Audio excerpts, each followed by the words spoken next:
रास्ता, और मतलब ये है कि ब्रह्मा विष्णु में के मिलने का रास्ता, अंड पिंड ब्रह्मांड के पड़े वो सब लोक में तत्कालिक जो बैठा है उसका रास्ता इस जीवात्मा के अंदर। इन्हीं ये पंचभौतिक शरीर जिसको आप कहते हैं ये इंसानी जामा, ये फकीर, क्योंकि ये फकीर इसी की कहते हैं जिसने अपने जिस्मानी मस्जिद में सच्चे गुरु के लिए प्यार बढ़ाया हो और उसके प्यार में प्रेम को प्रेम में पागल हो गए हो, उसको फकीर कहते हैं। वो फकीर नहीं है कि काले पीले कपड़े पहन लिया और कह दिया कि मैं बाबा जी हो गया, मैं गाड़ी का खा लिया, मैं बहुत बड़ा सिद्ध महात्मा हो गया। वो महात्मा नहीं। गैर आश्रम में जितने फकीरों की पहचान कर ली, परमात्मा की पहचान कर ली, वो सच्चे इन्हीं गुरुओं की पहचान कर ली, उन्हीं को सच्चा फकीर कहते हैं। क्योंकि मालिक तो इस मालिक है और तुमने उसकी पहचान कर ली, तो इसी जिद में बैठ करके जब भजन करोगे गैर आश्रम में तो ये फकीरी वाला है। इसमें फकीर से फकीर की वो मतलब ये अंदर में जब मुलाकात होती है तो अनुभव होता है कि जिस्मानी किस लिए मिला है, ये जिस्म में कितनी बड़ी चीजें भरी है, इसमें कितनी बड़ी पावर शक्ति है कि जिस्म में इतनी रूहानी तरक्की होती है कि जिस्म के बिना संसार पूरा है। अगर ये जिस्म तुम्हारा नहीं है तो तुम्हारे लिए संसार में कुछ नहीं। और इंद्रियां है वो बेचारी भोग रही है, खिला रही है, उनकी तड़प, उनकी वेदना, उनकी दुख, उनकी तकलीफ को तुम अनुभव कर सकते हो, लेकिन जो तुम्हारे शरीर में तकलीफ होती है उसका तुम अनुभव करते हो। उन कीड़े मकोड़े से पूछो कि कितनी उनको तकलीफ पीड़ा है, वो इसी से निकल के उसमें गए। ऐसा काम कोई मत करना जिससे कि मानो जिस्मानी मस्जिद का पासा पलट जाए तो फिर हमारा रास्ता पछताने की सिवा कुछ नहीं है। लख 84 बतख पग पर अटका आए, अब की पासा ना पड़ा तो फिर 84 जाए। इसलिए ऐसे जिस्मानी मस्जिद में अपने मालिक के लिए, अपने ईश्वर के लिए तड़प होनी चाहिए, वे होनी चाहिए।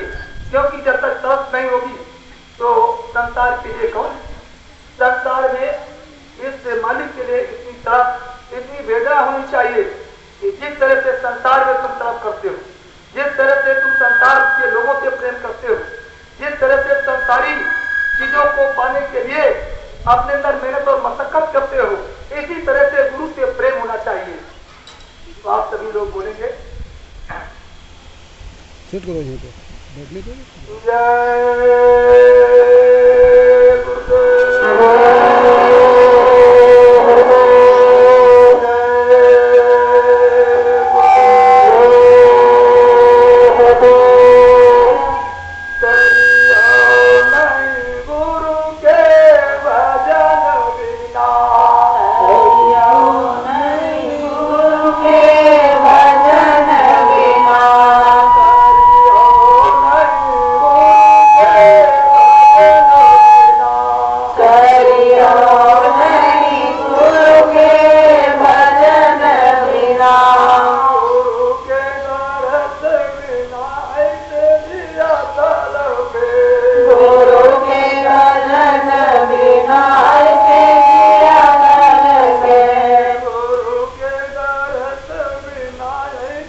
बिना गुरु के दर्श बिना ऐसे जिया तड़पे गुरु के दर्श बिना ऐसे जिया तड़पे गुरु के दर्श बिना ऐसे जिया तड़पे गुरु के दर्श बिना ऐसे जिया तड़पे तरियो नहीं गुरु के भजन बिना तरियो नहीं गुरु के दर्श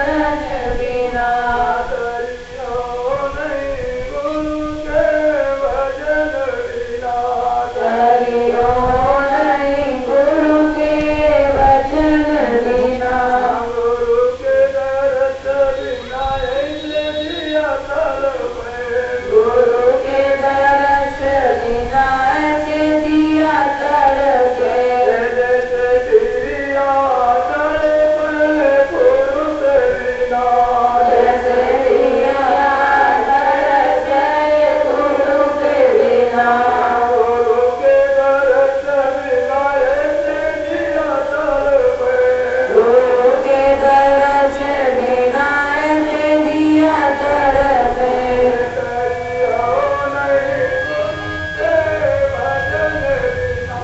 तरियो नहीं गुरु के भजन बिना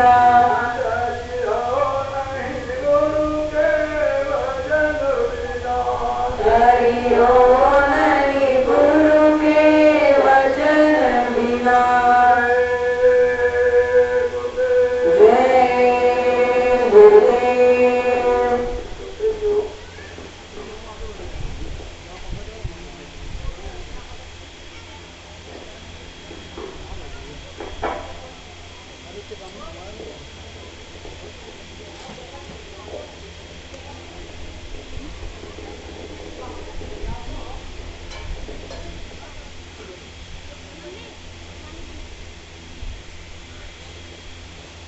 जय गुरुदेव जय गुरुदेव जय गुरुदेव इस तरह से उनसे प्रेम होना चाहिए।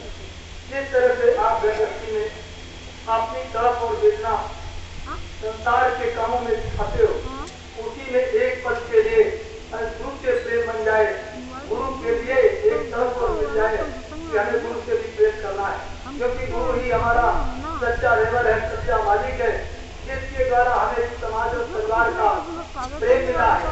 क्योंकि जब तक वो मालिक की दया नहीं होगी, तो परमात्मा की कृपा नहीं होगी, तो इस संसार में कोई चीज की उपलब्धि नहीं हो सकती। क्योंकि जो प्रार्थना कर्म करके आए हो, उसी पर उसने आपको और आपके जीवन को टिका दिया, और जिस हमारी मस्जिद में आपको अधिकार भी दे दिया कि जाओ मैं समय समय पर आपको फिर मिलूंगा और फिर अपना आकर के आप काम कर लेना। अगर आपने ऐसा काम नहीं किया तो फिर आपको पछताने की सिवा कुछ नहीं। फिर वो यमों के यमराजों के डंडे, फिर इतने पड़ेंगी जन की जुतियां जिसका कोई वहां गिरने वाला नहीं, आपकी सजा का संकलन करने वाला नहीं है। इतनी गहरी सजा वो सुनाएगा, क्योंकि तुमको बार बार जब मौका देता है और मतलब फिर भी गुमराह करते हो, फिर भी मतलब ये है कि उसकी वाणी पर आप मतलब ये है कि उसका इन्हीं लेख पर लेख मारते हो, वाणी का अपमान करते हो। संत और महात्मा फकीर वो तुम्हारे जिस्म के अंदर में बैठे हुए हैं, लेकिन उनका ख्याल जब ही आता है जब इसमें परमात्मा का सच्चा रूप अंदर में जब तड़प और गिरे जब उठती है, तो सच्चे गुरु का प्रेम बढ़ता है, सच्चे गुरु का दर्शन होता है। क्योंकि लिखा है कि गुरु ही जब सर्वोपरि है, गुरु ही सब कुछ है,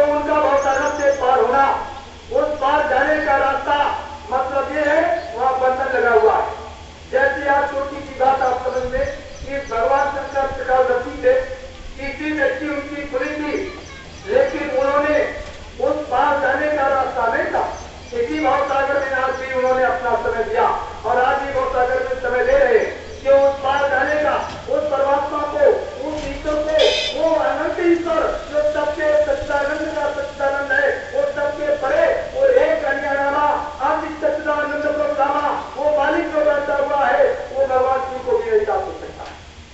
क्यों?